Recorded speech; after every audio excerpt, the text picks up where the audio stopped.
Welcome to the Climate and Coordination RCast, where every week we'll be discussing topics related to all things climate change and RChain's role in the solution.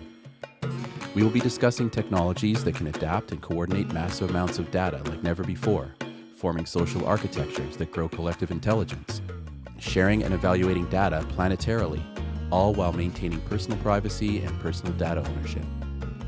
A new decentralized economy is forming as we move from the third industrial revolution, digitization, to the fourth, decarbonization. By building a co-op, built on a correct by construction, concurrent, scalable solution, RChain is structured to build out the new technology that will be required for a flourishing regenerative planet. Please join us on this journey. So I've read an interesting article, or began reading an interesting article.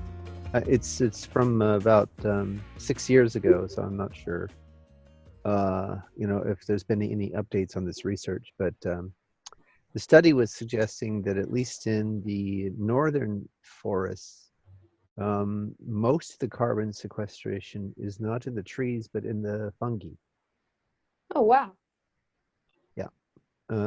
So that's a very interesting observation if it turns out to have borne up under scrutiny.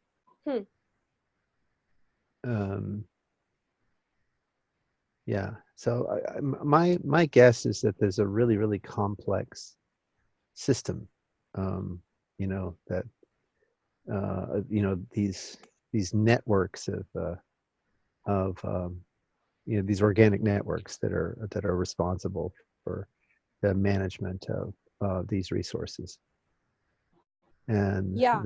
when we do the deforestation, we don't actually, it's a blunt instrument. We don't know what we're killing and what part of the networks we're damaging. So I have a feeling that that's why I'm really concerned about the Amazon, because it's an incredibly complex system. And it's not like you can just culture these fungi in isolation. It's extremely difficult in many species because you do need, for them to survive, they do need the interaction with other species.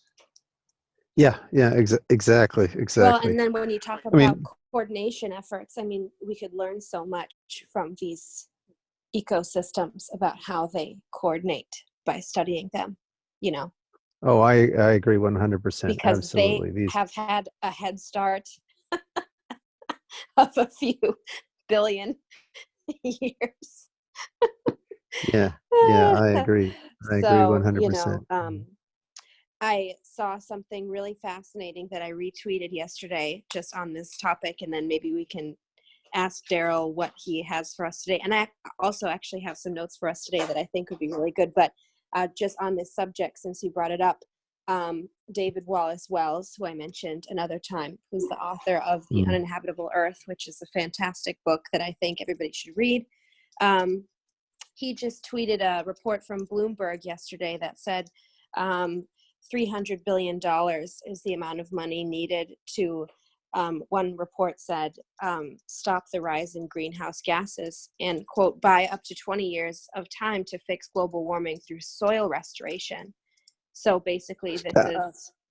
That's not even in the error margin for the Pentagon, right? The error margin for the Pentagon is $21 trillion. Right. It's the world's military spending every 60 days. So it's crazy. This is just one report, of one I way think I that we read could sequester the carbon that needed to give us kind of an off-ramp, kind of a stopgap. But it's just so interesting. We could easily spend that money, just stop wars for 60 days, just give us a little time out. And then, we would have a better situation. So, the same thing with the fires. We have this back on Long Island, and we have it here in California, which is if the power companies had spent, even though it was a high price tag, a couple $2 billion to bury all the power lines and avoid this wildfire problem from power lines, we would have saved billions of dollars and all the damage that it created and the stress and the damage to the environment.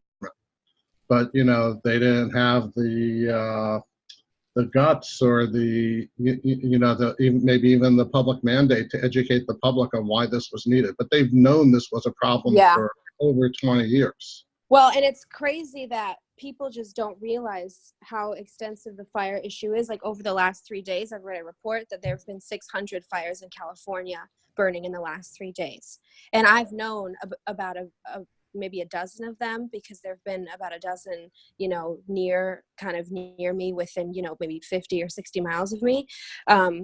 But 600 fires in 3 days is pretty serious. And like the public just doesn't know how extensive the climate crisis is, that is a really serious problem. And like you said, Ned, if people just invest in doing the right things at the right times, then you don't have these other disasters that are way more costly, like into the trillions of dollars later.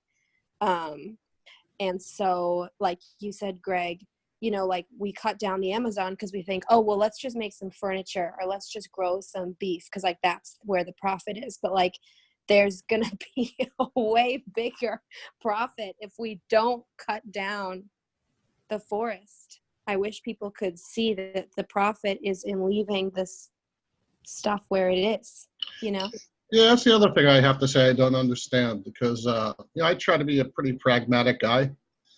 And it seems to me there's just like huge profits in pioneering like the green economy, like AOC wants to do. And I can't for the life of me imagine why these, I do, it's entropy and people get stuck in their current profit centers, but there's huge profits to be made, in, being green, all kinds of stuff. So it just boggles my mind why people don't take it more seriously.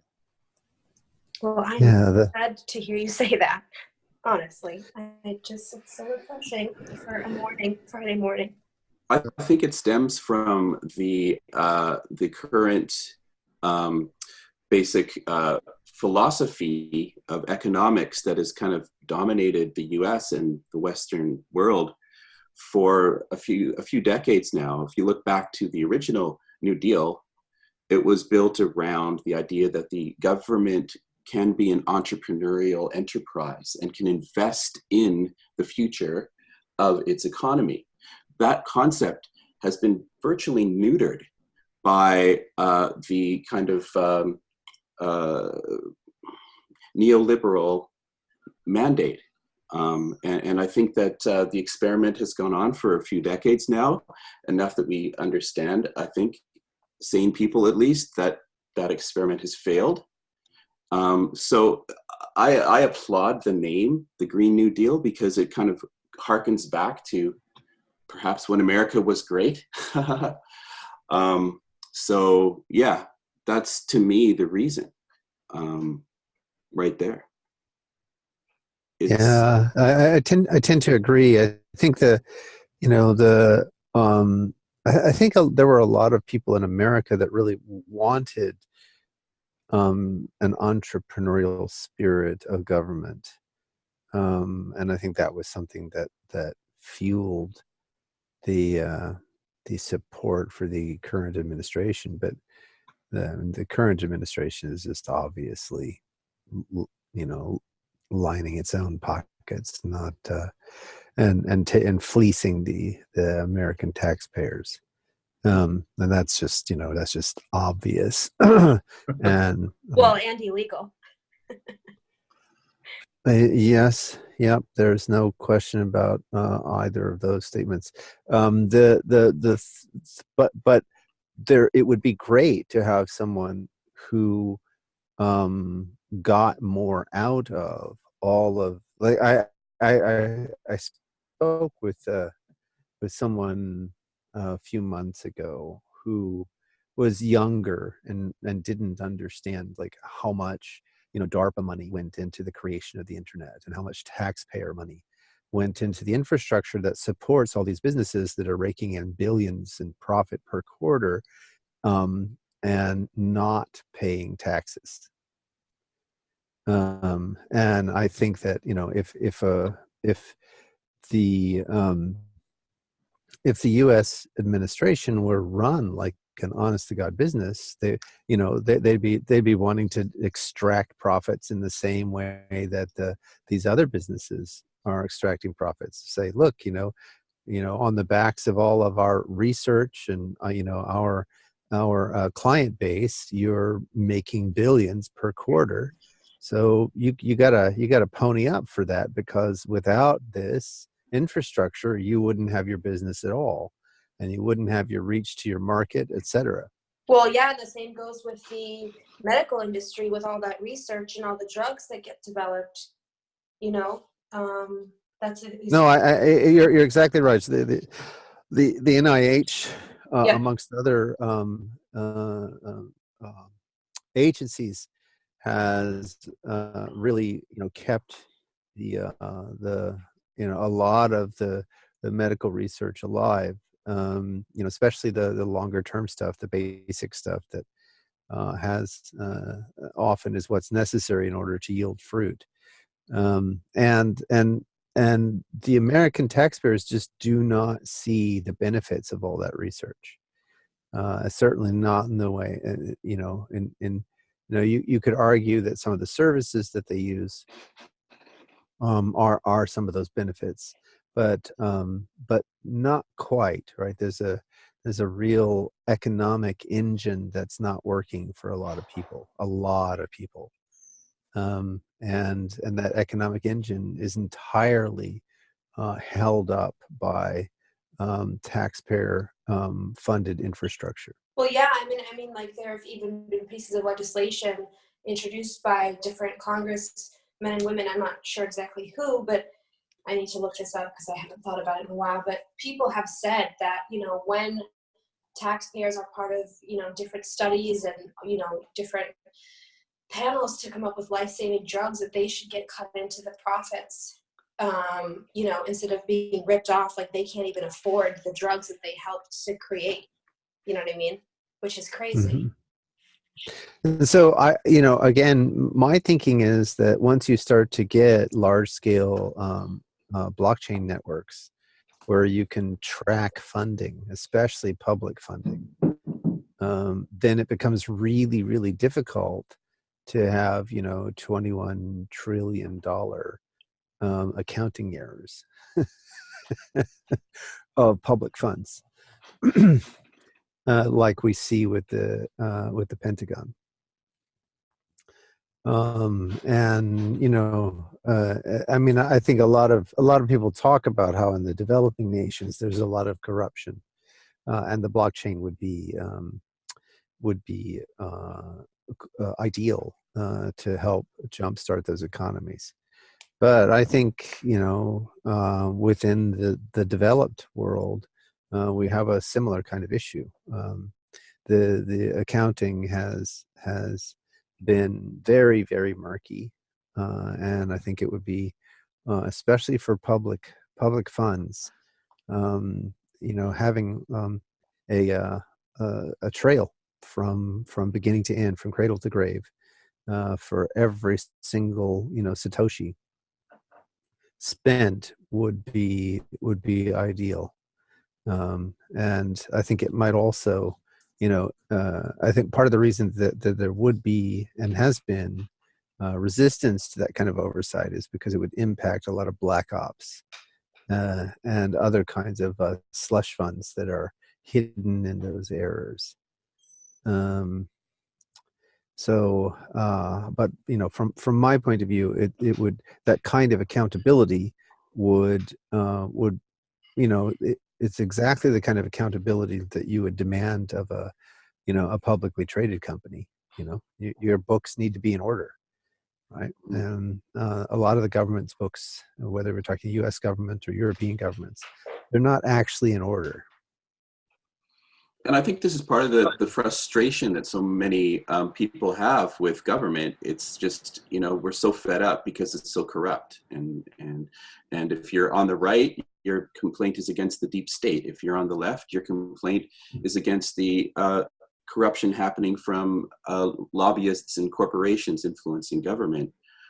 So what you're talking about to me is really a great, to me, a great potential solution where we can kind of apply the Buckminster Fuller approach, where rather than fighting against it, we'll just make a new model that makes the old one obsolete. And hopefully that's what we're working on. Yeah, no, that's exactly right. People talk about gold. We don't even know how much gold we really have. It's in Fort Knox behind like some door. I kind of think it's labeled Room D, and you need like the title of God to be able to get in there. But they have not done a physical accounting of the gold, or at least not that anybody in the public or the majority of the government knows. So we don't even know how much gold we have. Yeah. And underpinning our economy, even though we're fiat, there's still a lot of value in gold, because it's the hope that if the shit hit the fan, so to speak, we would have all this gold to bail us out. But we don't even know how much gold we have. Yeah. Well, I think one of the things that's really interesting about that, about a gold standard versus what has arisen with these utility tokens, I think is really, really interesting. And again, I feel like when I'm talking about these things, I'm talking way out of my depth. But some entity like Fort Knox and the gold is all sequestered there.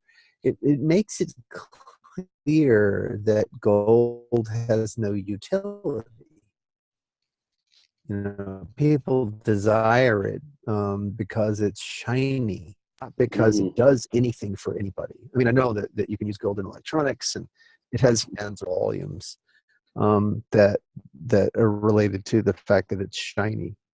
And so to me, this is really fascinating. I'd much rather have a currency that was intimately connected to something that I find of high utility. For example, compute. Right? Compute is of extremely high utility to this culture. Right? And like, imagine if in the world, what would happen to today's culture? It would grind to a halt in a heartbeat. Right? And so if you were able to instrument, a significant of that compute, such that you had to have a circulation of some kind of currency to keep running. Now you've got a clear case of a relationship between your currency and utility that makes more sense to me. It does. It just simply makes more sense. It just simply does. It's like the value isn't imputed; it's explicit and objective, right? That's the thing. That's where, or at least it's like depending upon the demands on compute, right? You can see this. Everyone can see externally what the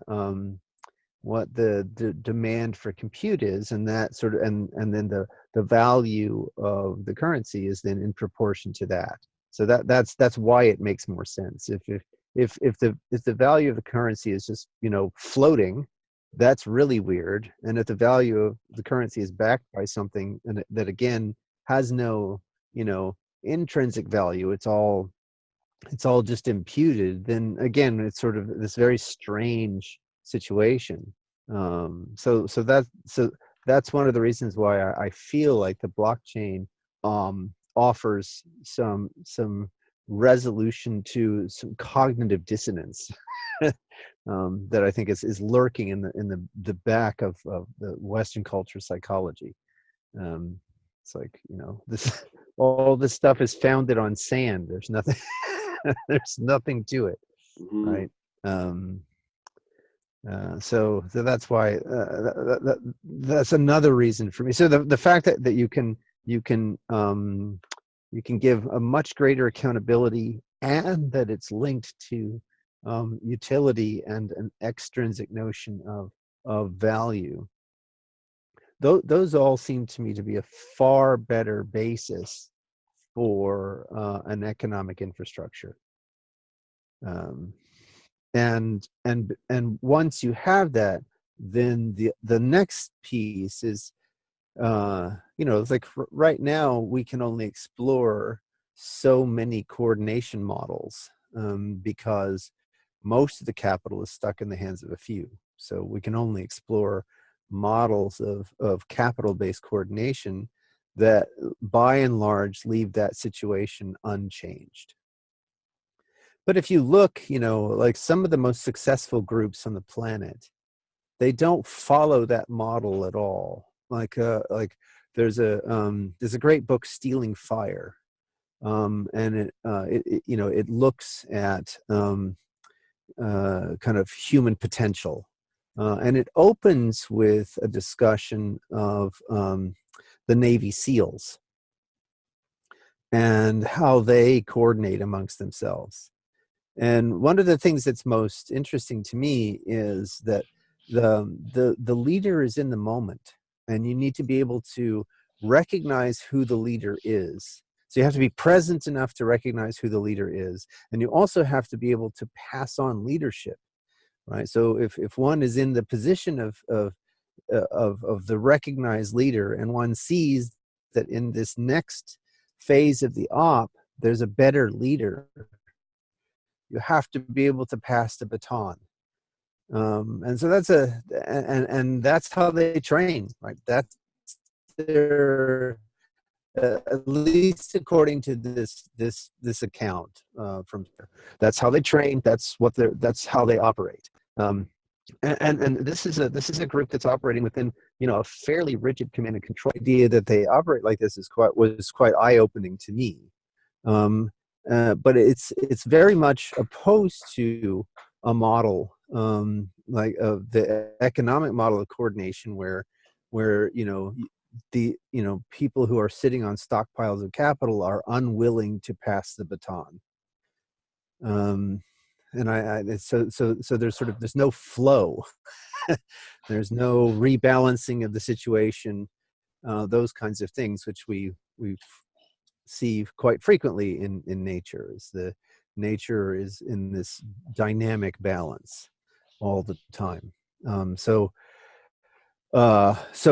the fact that blockchain could create the potential or possibility for to explore these other models, that's another check mark in its favor in my mind. So that's what, as you start listing off the pros and cons, the pros, at least with respect to that kind of analysis, really begins to outweigh the cons. And given that we must get more agile in terms of our coordination because of the urgency of climate change, that's why I think that there's just so much weight, right? And I think that, like, I don't know, did anyone else see the Zuckerberg's testimony to Congress about Libra? That was I one saw of the things parts I of it, wanted to bring up today. That was actually one of the top things on my list. So as usual, you and I are on the same wavelength. So there you go. Yeah. So I feel that Facebook's entree into this space speaks volumes, right? I think that Facebook wouldn't get into this if if Zuckerberg and his crowd didn't see significant economic opportunity. And at the same time, I think that they recognize that, it's not going to be possible to make this technology, the right form of this technology, like to contain it. Let's put it that way. It's got to be decentralized. That's its whole value prop. And so I think that they're the fact that we're starting to see these large scale organizations attempting to get into this space is a real indication that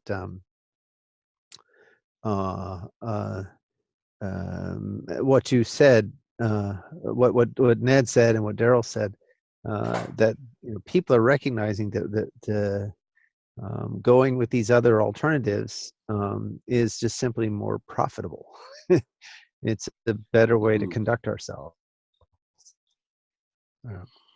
Yeah, I think at some point there's going to be a tipping point where people will realize that that decarbonization is actually the next economy, and it is actually where all the money is. Right now, we look at it as, oh, it's this punishment. You have to punish corporations for it. You have to apply taxes. You have to create, have to punish success. yeah. So that's the way it's looked at right now. But it's gonna go through a rapid shift, I think, quite quickly, where all of a sudden everyone's going to be pouring money into it because they realize that that's actually where all the money is. Well, and it's also our only chance to survive on planet Earth. There's that also minor detail. Yeah. I know, but I'm just saying that's not like, I think that the solution is going to come when people's own self-interests kind of I know when they realize align with the realization. Yeah. No, I know when they realize there's economic gain. I know, I totally agree with you. Yes, I'm so with you on that. I just think it's just funny that there's there's also a minor personal incentive other than to make money. You also get to survive. Isn't that fun? Yeah. Which I side think benefit. It is a side benefit that you get to make your money and then you also don't die. And I think it's so interesting that the American economy, at least, well, we were talking about this yesterday. I was raised in the 90s, and with this idea that the most important thing is to make money, not to survive, but to make. Who cares if you die? Just make money.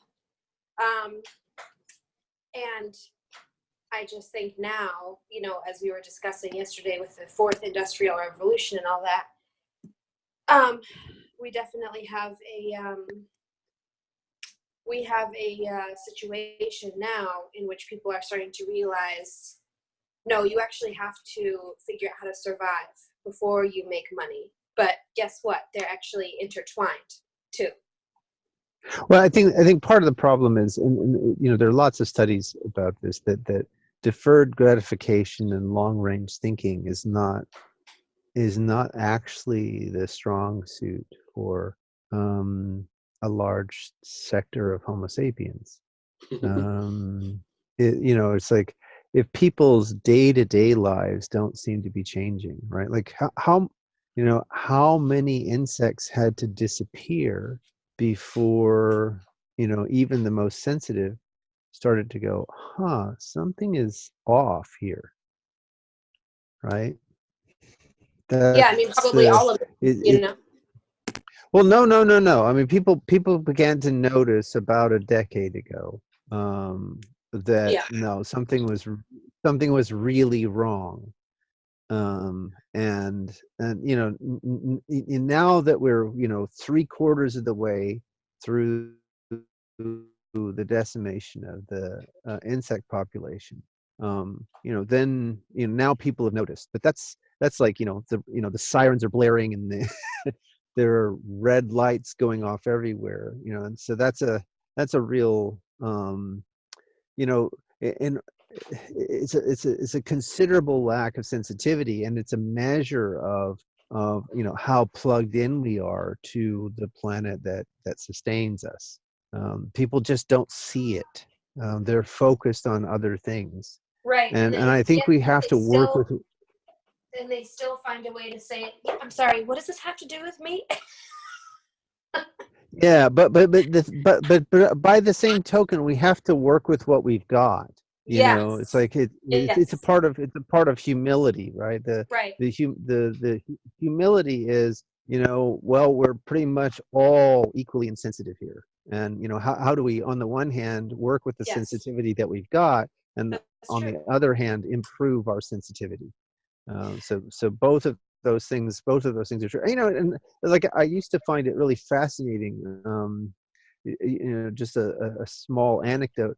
When Fiber was, I was just taking her down to the beach. Her attention, she was whatever 9-10 weeks old, and her attention was entirely focused on me. There's this huge beach out there with all kinds of things that a dog would find interesting and attractive and worth her time. But she had to be nipping at my heels, because that's just where she was in her development. In her life cycle, it was next to impossible for her to peel her attention away from her primary caregiver.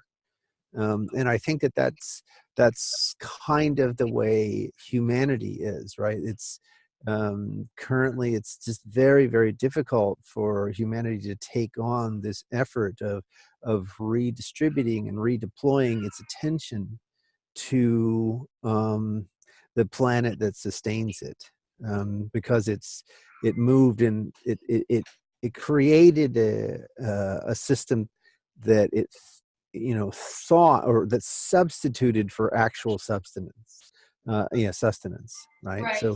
So money is this abstraction, and then people forget that abstraction is an abstraction. They forget what it's for, right? The money is there to coordinate our behavior. It doesn't have value in and of itself, which is what we were talking about with respect to a free floating currency or a gold currency. It doesn't have value in and of itself. And in fact, there's no place to get money except from other people. You can't get it. You can't grow money. Right. And it's not a natural resource.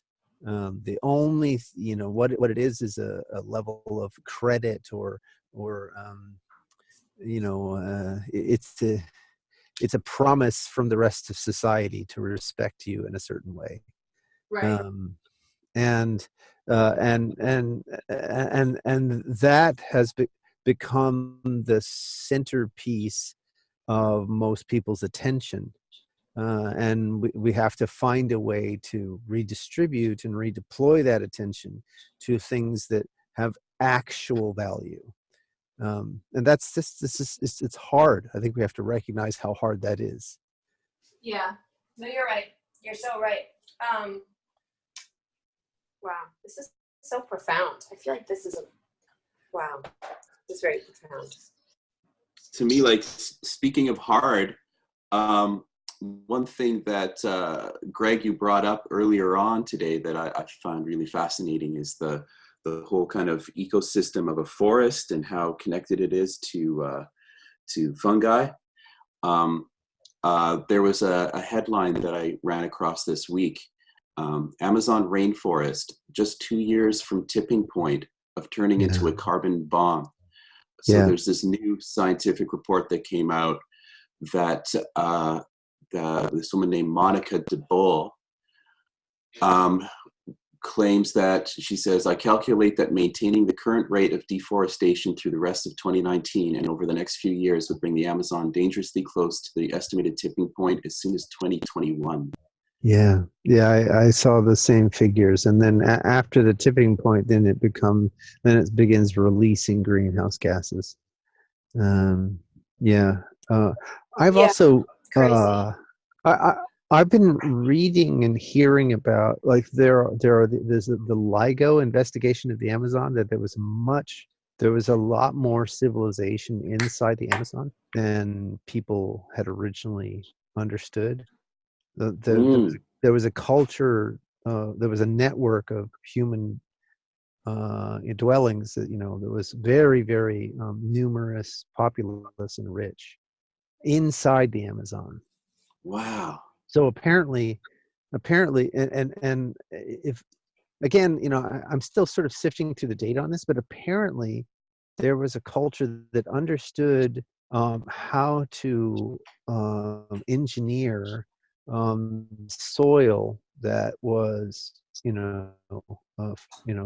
farmable within the Amazon, and there's a bit of a mystery about it, because no one knows where those microbes come from, like how, because you have to get certain microbes in order to make the soil work, and no one knows the origins of those microbes.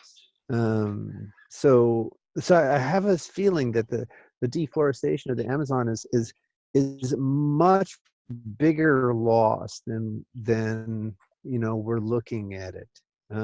It really, I can't explain it. I have just a deep seated intuition that Bolsonaro is doing the world a great harm, and that we need to. There has to be some way in which we can turn the tide on that. Yeah. Well, I also read another thing in my notes that I saw when I was doing research the past week for this call. I just found out, I think it was Wednesday, that the Trump administration has officially started pulling us out of the Paris Accords. Like, we've actually withdrawn, or we are beginning to withdraw, which is unfortunate. But on the bright side, it's possible that he won't be in office for much longer, so maybe we can go back in. And also, there are a lot of mayors and senators and people around the country who have decided to stay in anyway, even without the government formally staying in. So, there's both. But technically, we're formally getting out this week, just if anybody is unaware of that. It kind of slid under the news radar. So yeah, that's happening. Yeah. But the hope I is wonder. that protest to that. So, Yeah. So I want to pivot the conversation a little bit. So I know that you and Daryl have been compiling a list of groups that we might reach out to. Oh yeah, we have almost 200 now. So within those groups, are there 10 that really stand out? I would have to do more research on each of them individually to really decide. But I mean, there are a lot of different types of groups. There are some that are focused on the arts and climate. There are some that are focused just on climate. There are a bunch of blockchain groups that are doing projects to benefit different, social good or health or coordination, projects blockchain projects that have some kind of a goodwill aspect to them, There's a bunch of different social coordination projects. So, I mean, there's different categories that I thought would be great. I mean, obviously the whole strategy was who would be great to add to our membership. Mm-hmm. Who, that was the real point of me doing all this research over the past few weeks. That was really that's what I thought, who would be the ideal membership for our chain. That was what I thought of. But I would be happy to look at them even more and do a deeper dive into them individually and then pick the top ones. But in our outreach to them, which I'm going to hopefully complete in the next couple of days, I mean, at least just the first round, and then, hopefully some of them will get back to us and we'll chat. But I'll be inviting them to the call, and so hopefully some of them will want to be guests or, so on. Yeah. And so forth. I mean, we'll have to just see what happens after we just have the initial, hello. But I sent you the messages that I was hoping to send to them. I'm not sure if you got that, but I included, basically, what we've been talking about on these calls, and I really wanted to, explain, the focus of our chain, not only building this, coordination technology and, all of that, but also that we really want to be able to help save the world, as it were, which I explain in better detail in messages that I sent you. Depending on what group we're writing to, you have to say it slightly differently depending on who you're talking to. Yeah, understood. Yeah, I did look over the templates, but I was wondering, if we did if we ranked them, maybe the top 10 we could give more personalized attention to, and then Oh yeah, use more Yeah. scattershot approach for yeah, we could absolutely do that. Yeah. I'm totally into that. Totally into that. I was actually intending on putting together a little top 20 for that very reason. I just haven't had the time last week. Yes, we absolutely could do that. Yeah, good. And would we be ranking these based on like the groups that we feel like have the closest alignment with our mission, or the ones that we feel like would be the most inspiring to work with, or like the ones that have the most reach, or just? I would say yes to all. Exactly. I mean, so your top, if you have 10, then you can have one that has reach, and one that has one that is truly inspirational, and one that is most closely aligned with us, and so on. Okay. Well, I will work on that. Awesome. Great idea.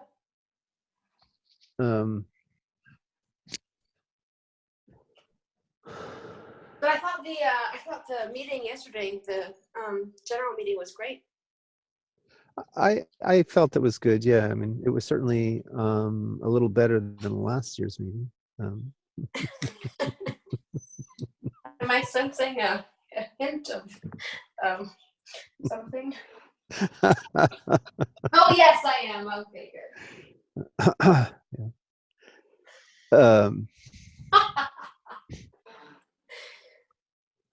No, I really thought it was good. I just watched it on YouTube. But I felt it was really good. Does anybody have any thoughts on that? On the meeting? Or it's so I guess one of the things that I work with a lot when I'm dealing with communications about our changes, there's just so much to say. Yeah. There's so much information to try to get across, and at the same time, I also would like to be a good listener. I want to make sure that when I'm engaging with others, that I hear what they have to say, and what their concerns are, and what their aspirations are, and finding that balance, like what's the right thing to focus on. I know for myself right now, what's going on is I'm just getting this download of mathematical ideation, and I'm just super excited about what's going on with Ladle and some of the other things.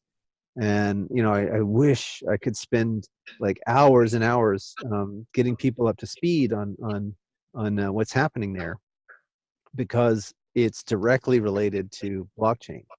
I hadn't. I mean, Mike and I intuited this ages ago, like in 2015, when I found the catalyst-based solution to the thing that was stymieing our categorical models.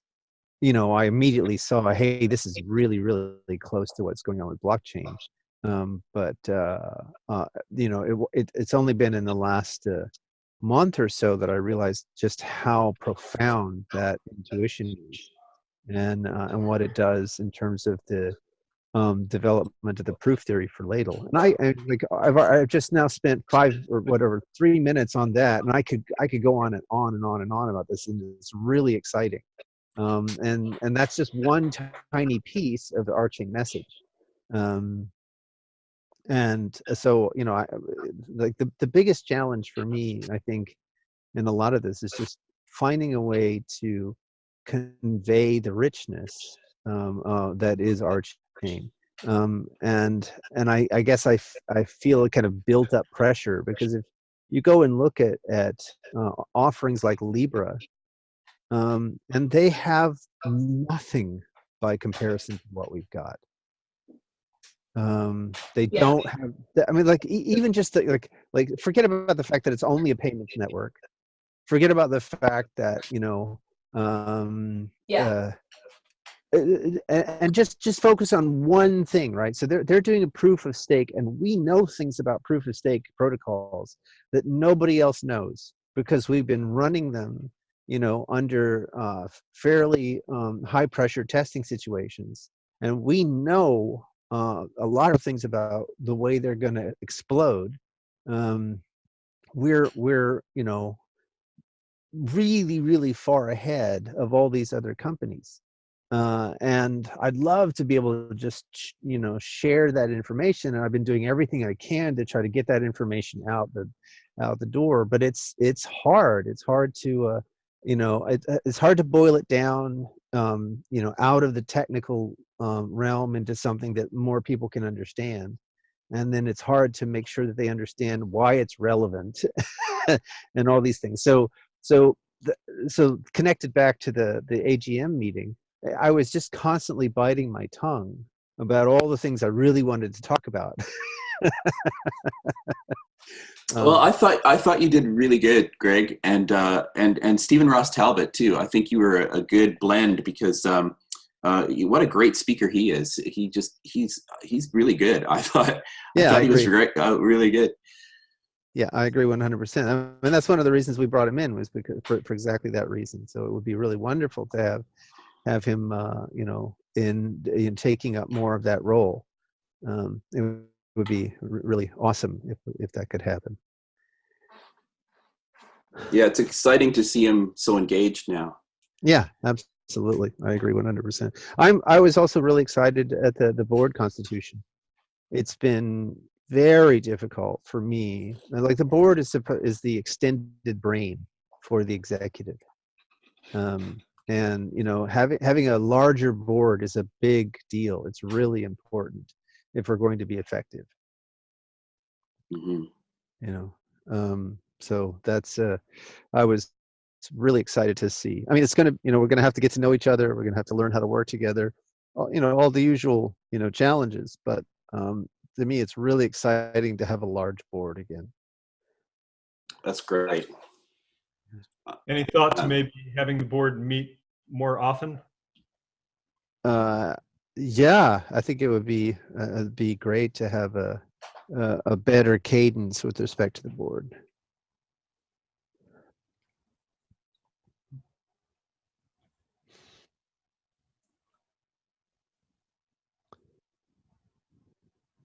I also would like to see in this next year, I'd like to see our chain get back to something that I think is actually vital, and that is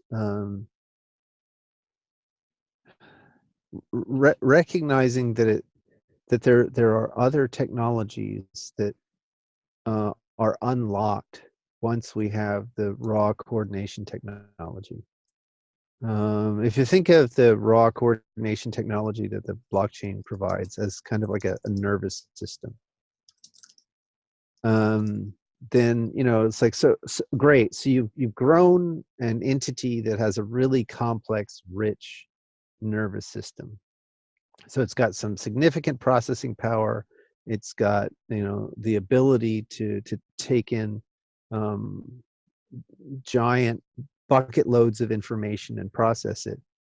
But then what, right? And so in the same way that Homo sapiens, primates without culture are still very, very close to the ground. But once they begin to grow a culture, then you begin to see a lot more of their potential.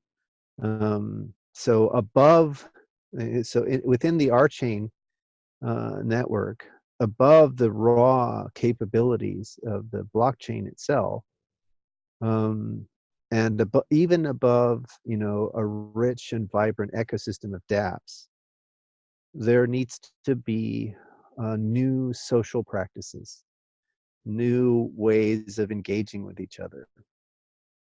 And we have to model that, I think, for the rest of the world. We have to, Nora and I were engaging in a brief conversation earlier this week, and the phrase that came to my mind was coordinate or cooperate like your life depends on it, because it does. Yes. Yeah, so true. So we have to model cooperation, and I think that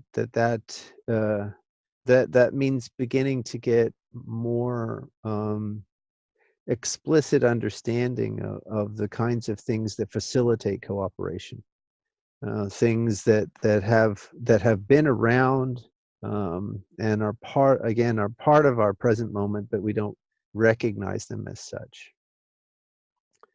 So that's another thing that I'd really like to see happen.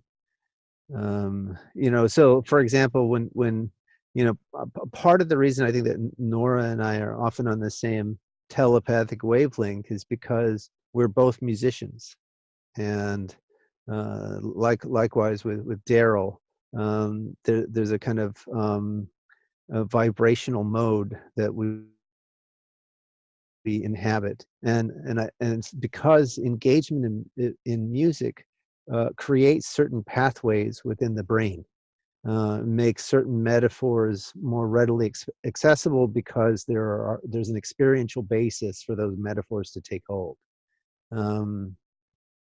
Just a really, really simple example, when we have conversations like this, language-based conversations are turn-based. If we're both speaking at each other, if we're all speaking at once, it's really hard to process. Maybe there are some, ask people on the spectrum who can understand, multiple conversations all at once. But by and large, the common practice is that, it's turn-based. But that's not the case in music. You can absolutely have the piano and the violin playing at the same time along with the drums. You should. Music is terrible if you all take turns. I mean, they're horrible. I agree. Well, there are turn-based disciplines, right? Like you might trade solos and things like that. Yeah, but it's really, I mean, that's a specific situation. But So these experiences in coordination that come from music, it's not just entertainment, it's practical. I think that the language-based cognition and turn-based cognition is what gives rise to an illusion of sequentiality. And this pervades our culture, right? I mean, Ethereum fell prey to this idea that you could use a sequential virtual machine. But Alan Turing also, his proposals for the Turing machine, they were proposals for what he thought human cognition was like. Like he actually thought human cognition was sequential, but it isn't. There's, it's like if you've ever driven a stick shift, that you can be listening to the tachometer while you're paying attention to traffic, while your hands are on the steering wheel, and you move your hand over to adjust the radio and then to, change gears. This is all happening simultaneously. And that's just, it's like, but if you're a musician, that's immediately available. This in your bones. And whereas language-dominated communication is turn-based and appears to be sequential. Even there, it's not sequential because, there's tone of voice and body language and all kinds of other things that are all happening simultaneously. But this is why I'm I'm trying to suggest that these technologies, these coordination technologies, are a lot richer and a lot more subtle, and at the same time more practical than we think they are. So I would love to see this next year, our chain begins to engage this next level of coordination technologies.